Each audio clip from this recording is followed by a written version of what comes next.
small cap index are actually underperforming, and they have lost quite a bit of uh, gains which they made in the year 21. In fact, we've seen that the 23% of the stocks which have the part of the NSE small cap index have already lost 50% from their peak.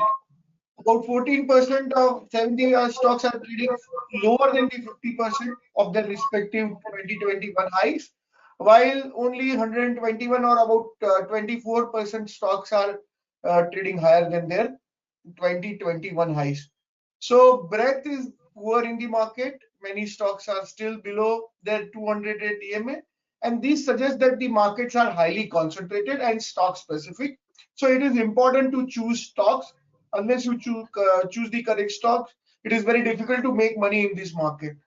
And in such times when momentum is missing, the important strategy to implement is the value investing strategy, in which uh, basically stocks which are trading below their intrinsic value can be picked up, and once the growth comes in, these stocks try to give us the good returns. Many people believe that the buying something which is apparently looking cheap on statistically is value investing, but that is the wrong approach. Sometimes what stocks which are trading cheap are trading cheap because of some reason. There are some issues with the company of growth, about corporate governance, and that's why they are trading cheap. What we are trying to identify is the stocks which are undervalued compared to their intrinsic value, and we want to highlight those stocks and bring it to you, so that if you invest in such ideas, gradually accumulate them over the time, you can make money. So today we are going to present on two ideas which we have recently released in last couple of sessions. One is the EPL India, another is the Coal India. My colleagues Harsh and Abdul have released these reports. Now let's first go to EPL. Harsh, can you share with us why are we bullish on this company?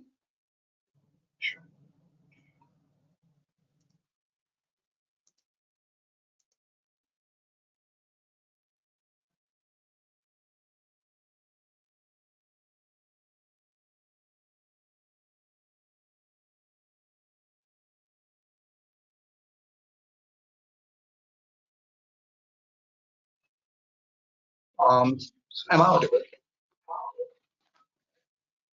Are you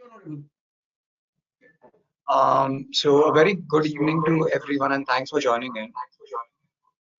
So first, we'll start with a relatively small this small establishment, EPL Limited.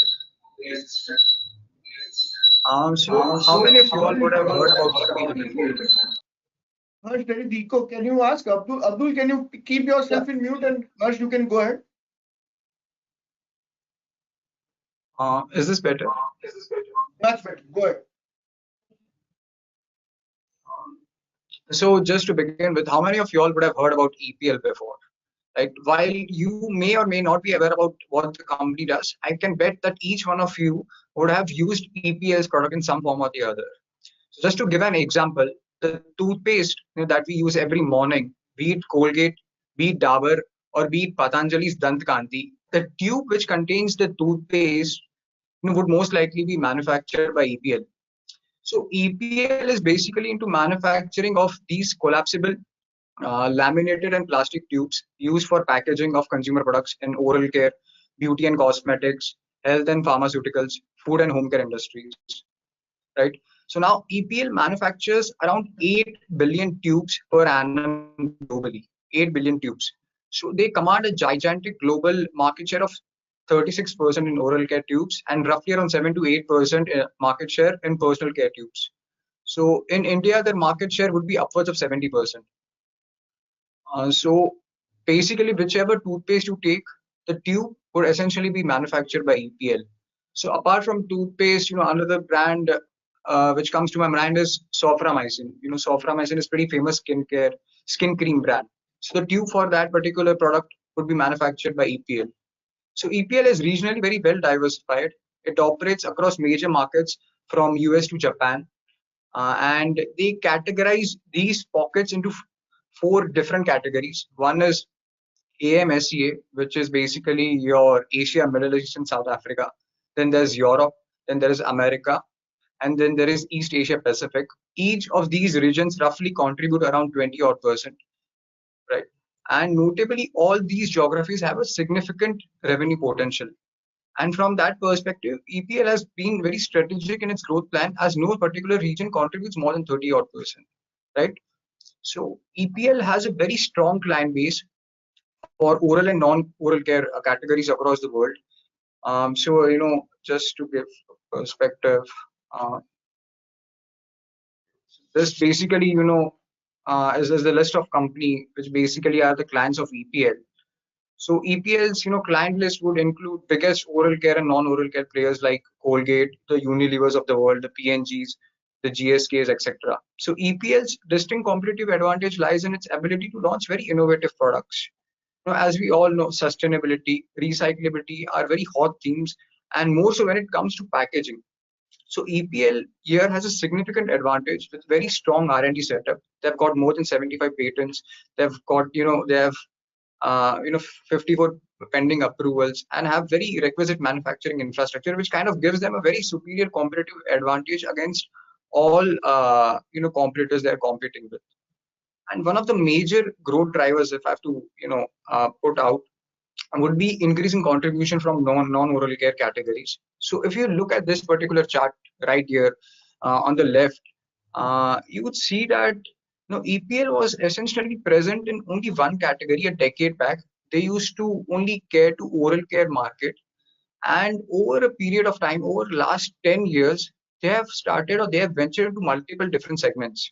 You know, and what has happened here is, so compared to oral care, non-oral care category comprises of beauty and cosmetics, foods, pharmaceuticals, and healthcare.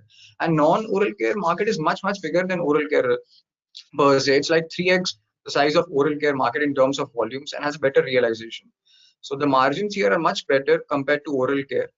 So the increasing prevalence of this non-oral care market is very margin accretive, and this particular segment is expected to drive or to grow much faster than the oral care segment. So this particular slide, if you look here, so you would see that how the contribution from the non-oral care category has been very significantly increasing. Like it was 41 odd percent in FY18, and in first 9 months of this financial year, the contribution has increased up to 47 odd percent.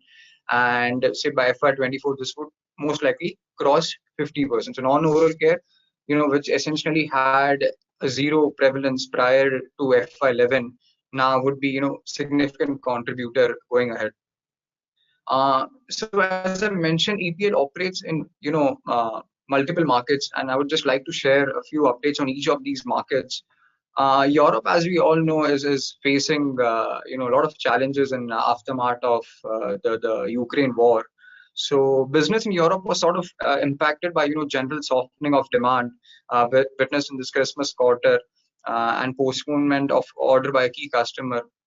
Yeah, but the management is kind of expecting Europe to bounce back in Q4 of FY23. Europe contributes roughly around 20% to the company's business. Then East Asia Pacific, which largely includes China, it also contributes roughly around 19 odd percent. So revenues from East Asia Pacific, as we all know, China had the most strictest COVID related restrictions, and so this particular geography was facing a lot of challenges, but now China has completely lifted all the restrictions per se. And with lifting of restrictions and with economic going back to normal, the demand from these specific market is also expected to pick up in a big way. And then the biggest the market is that of AMESA, which is your Asia, Middle East, and South Africa. Basically, it contributes 36% to the business. So India business is performing particularly well for EPL and is not seeing any sign of recessions. The company is pretty much confident of continuing its growth momentum in this market on the back of the solid demand trend that we are expecting going forward. So all in all, certain geographies had certain challenges in the past, but we kind of expect decent improvement in most regions that company operates in. So just to wrap up here, uh, we expect EPL's earning momentum to improve, led by a growing revenue contribution from beauty and cosmetic segments, which I mentioned previously, along with that, the pharma segment as well. Gradual shift to laminated tubes from aluminum tubes and rigid packaging, right? Customer additions across geographies as well as greater cross-selling opportunities. Its entry into Brazil market and focus on sustainability, which will propel the double-digit profitable growth in our view. So, just giving an update on the recent performance. So, recently we are seeing a softening of raw material prices. The company has also taken some aggressive price hikes in recent months. So, we kind of expect a sequential recovery in these margins witnessed, which was essentially witnessed in Q3 of FY23 this quarter, right, to continue going forward. We expect, EBITDA and PAT CAGR of 11% and 18% respectively over next 3 years. And in view of improvement in balance sheet, higher return ratios and attractive valuation, it trades at like 14 to 15 times, which we believe is significantly undervalued, and company deserves much better valuation. So on the back of this, we are quite positive on the stock, and we recommend our clients to buy the stock at the current levels. So that was my bet on EPL. With this, I would like to Yeah, so hand Harsh, I over have to. questions. Sorry, yeah. So why do you think EPL is trading at such a low multiples? Right. So it's a fair question, right? It's trading 14, 15 times. It's FY24 earnings, which is significantly undervalued in our opinion. So what has happened here is, if you see EPL's performance over 5 years, it wasn't particularly up to the mark. With less than 4% CAGR PAT growth. There was also changes in hands of promoter group in April of 2019. Earlier this was a part of SL Group, was part of Going Cars, but Blackstone acquired EPL from erstwhile promoters back in 2019, and Blackstone has rung in certain changes. They have reworked on the strategy. They've got the new management in. Mr. Anand Kripalu, who would be knowing from Diageo India, he was the MD and he was the MD at United Spirits. He had a 7-year stint there. Plus, he has additional 25 odd years of work ex in FMCG industry. So he has been, bought into helm the operations at EPL. So, however, we feel the company is now very well poised for the next leg of growth. Additionally, it being in a packaging space, prima facie, it might look like a commodity business, but that essentially isn't the case. It offers highly customized products, which give a good revenue visibility, and packaging being one of the key components of product marketing. There's a high level of customer stickiness. So all in all, we feel that the company has a very strong moat around its business. So with robust growth and better operating efficiencies, as I mentioned, we expect profit, very robust profit growth, and improving working capital management, and better asset turns should lead to robust cash generation in our opinion. And this will surely lead to re-rating of stock, is what we believe. Right. Thank you, Harsh. Now let's move to the second stock. Abdul has come out with a report on Coal India. So Abdul, can you please share what Coal India? So we know it is into coal, but can you share more details about its company profile? What kind of production they have done? How are the results have been? What are the key concerns and valuation? What are you looking at from Coal India?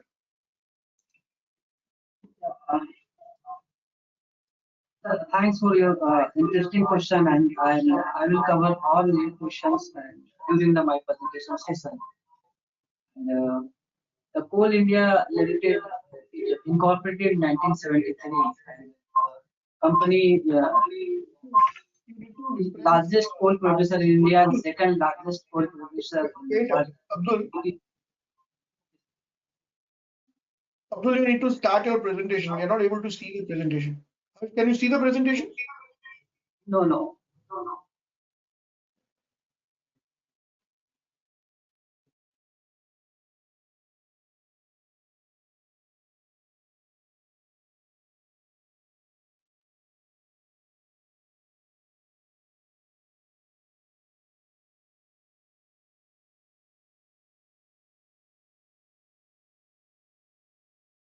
Now we can see. Go ahead.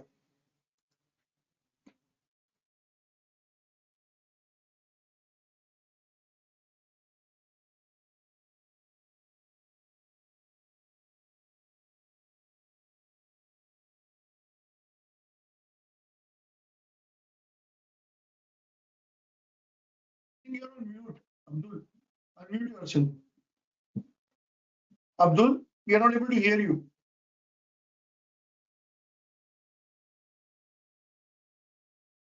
Yeah. Could you hear me? Now go ahead. Yes. Yes. So, thanks for your question, and I will cover all your questions during my presentation session.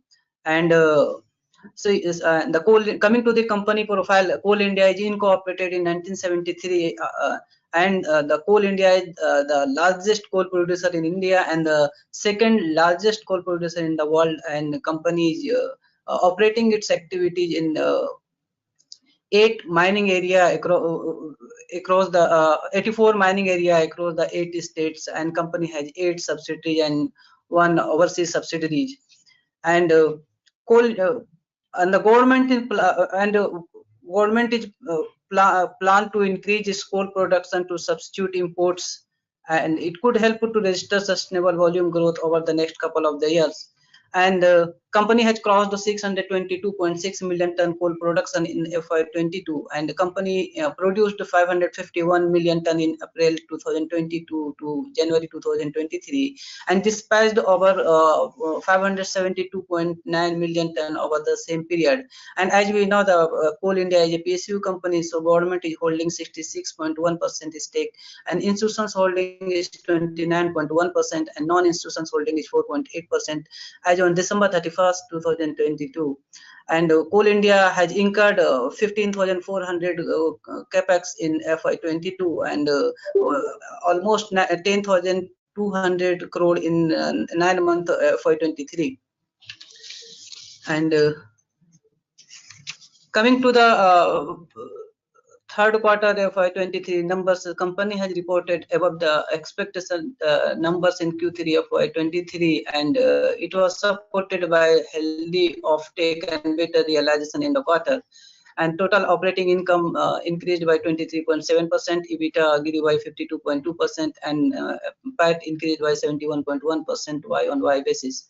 And its EBITDA margin increased to 29.2% versus 24% in Q3 FY22, supported by better cost realizations in the quarter. And also the PAT margin increased to 22.1% versus 16.1% Q3 FY22, supported by higher other income. And production increased to 180 million ton in Q3 FY23 and 164 million ton in Q3 FY22. And offtake, including purchased coal, stood at 175.8 million ton in Q3 FY23 and 174 million ton in Q3 FY22. And FSA dispatched stood at 158 million ton, and e-auction at 14.65 million ton in Q3 FY23, while it was 10 million ton in Q2 FY23. So why we lack Coal India? So first, Coal India is looking to increase its production target to 1 billion ton by FY24. And to achieve this target, Coal India has identified major projects and sorting out other related issues like environmental clearance and forest clearance. And also the company is focused on land acquisition and modernizations of plant and equipments.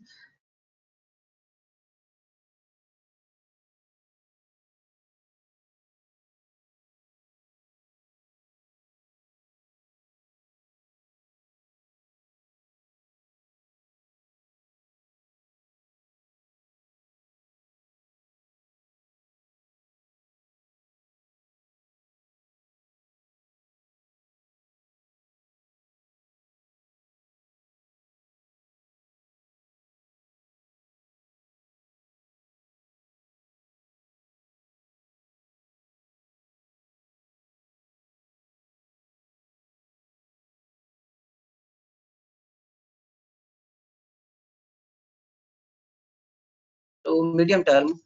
And apart from this, Coal India is also diversifying into the chemical, fertilizer, coal gasifications, aluminum smelting, solar power, and thermal power generation business. And coming to the financials, we expect the Coal India could report 21.9% revenue growth and in FY23 and 7.3% and 7.7% revenue growth in FY24 and FY25. And company, we expect 30.6% operating profit margin in FY23, while it could fall on to 26.1% because of the wage hike pressure in FY24, and it could rise 26.6% to 26.6% in FY25. And the PAT margin could be seen at 23.1% in FY23 and 19.2% in FY24 and 19.4% in FY25. And the return on equity is 50.2%. And company has recommended 17 rupees as a dividend in FY22, and we expect 25 to 27 rupees in FY20 in next 2 to 3 years. And the dividend payout is 60.4%, and dividend yield is 7.8%. So coming to the key concern, economic slowdown, volatility in global coal prices, regulatory changes, as well as power in coal industry and also the power industry are key concern. Apart from this, the Coal India has almost no control on the pricing, and the final approval of the recent wage hike could impact its margin going forward, and lower than expected volume of take and realization from e-auction could impact margins and earnings outlook. And investors could buy in the rupees of 215 to 220 band and add more on dips to rupees 193 to 197. Base case fair value of stock is rupees 240, and the bull case fair value of stock is rupees 263 over the next 2 to 3 quarters. At the CMP of rupees 216, the stock trades at 4.7 times December 24 earnings. And for disclaimer, visit our website www.hdfcsec.com. Thank you.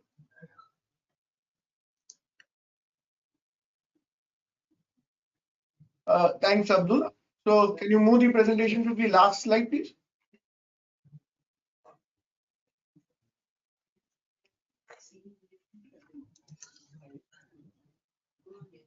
Last slide. Okay. So basically, I have a question. Why do you think recently Coal India has been considered as a dividend purpose stock? Many investors are not investing it for the growth. Do you think that it could achieve the 1 billion target and show some growth? And still, I think it is trading lower than its IPO price, right? So what gives you confidence that what kind of time frame you are looking at for our target? So coming to your dividend related question, since listing, the Coal India has paid 219 rupees 75 paisa as a dividend to the shareholders, and last year company has paid 17 rupees as a dividend, and company has more than 40,000 crore as a cash and cash equivalent. So company is a dividend friendly company, so we expect the company could pay the dividend to 25 rupees to 27 rupees in next 2 to 3 years. And the second thing, company has targeted 1 billion ton production by FY24. So company has achieved its. Company has identified major products and also the sorting or the other related issue. And apart from this, government is also capping the coal import, planning to capping out the coal import in the near future. So we expect the company could achieve 1 billion ton production by FY24. Okay, so if they achieve that, then it will definitely give our investors good return from here. Lastly, Harsh, do you think that the companies like EPL, where private equities are the owner, one should invest in a companies promoted by private equities? Do you think that they will have a long-term vision and or they will looking to just exit after a few years? So thank you for the question. That's a bit fair bit of interesting question, and that's generally what comes to investors' mind when they probably consider investing in companies which are backed by PE funds, not and not traditionally promoter companies. So specifically speaking about EPL, as I mentioned before, it was acquired by Blackstone in 2009. Right, that's when it was renamed to EPL. Earlier has been what it was known as S&P Limited when it was with Going Cars. So Blackstone per se is one of the top global PE funds, and they have invested in companies across sectors in India. Right, in packaging space per se, apart from EPL, the other company that comes in my mind is Piramal Glass that acquired that company for roughly around 1 billion. Piramal Glass, as in was in manufacturing of the glass bottles for deodorants and for pharmaceutical or companies. So they acquired that company a couple of years back. And they had also acquired this company called, if you have seen packaging, which essentially is one of the largest packaging companies based out of China a few years back. So having a portfolio of companies which are not only in packaging space, but also having a portfolio of companies, which essentially are your end consumers. So, Blackstone, as I mentioned, invests in all kinds of companies. So they would have packaging companies on one hand. They also have companies,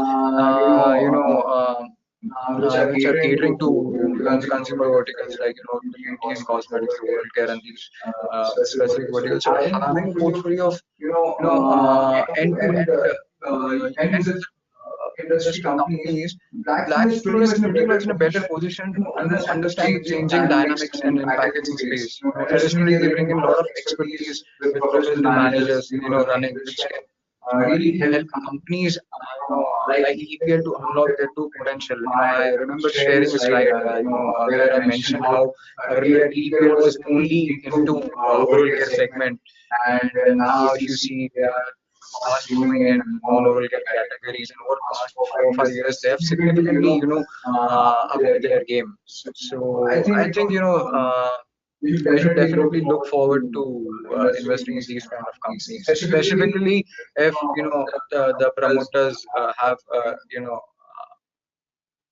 credible background and have strong track record. So definitely that should be another. All right. Okay, thank you, Abdul and Ash, for fantastic two picks. I hope investors invest in stocks. If you want to read about more about these companies, we have uploaded the reports for these two companies on our website. You can also talk to our relationship managers, and they'll be happy to share more information about it. Do go through the report and also go through all these standard disclosures. These are the companies where, just like any other security, it is subject to market risk, and you need to refer to our disclaimers on the website. Thank you, Harsh. Thank you, Abdul. And with this, I think we can close the webinar. Thank you all for joining.